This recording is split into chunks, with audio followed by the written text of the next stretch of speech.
Welcome to Luca is a Billionaire, where the only thing I invest in is your answers. In this video, I will show how to take off RAM on PC Easy Guide.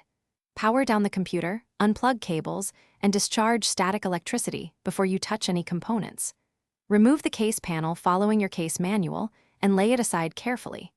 Keep screws organized and avoid forcing latches. I'll guide you through locating the RAM slots, releasing the clips, and safely removing the sticks while explaining common pitfalls in a calm, clear way. Find the RAM slots near the CPU and identify the clips at each end. Check which slots are populated and which ones your manual recommends for single or dual stick setups. If cables or coolers block access, gently move them out of the way or remove them per manufacturer guidance. Keep your workspace organized and remember the clips release outward. I'll walk you through the exact clip motion and how to lift the module correctly.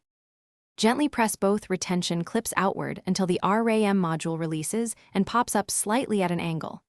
Hold the stick by its edges and pull it straight out of the slot with even pressure. Do not bend or twist.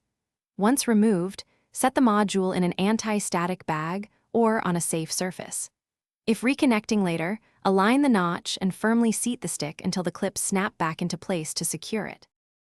Thanks for watching and please subscribe. It's the best investment you'll ever make.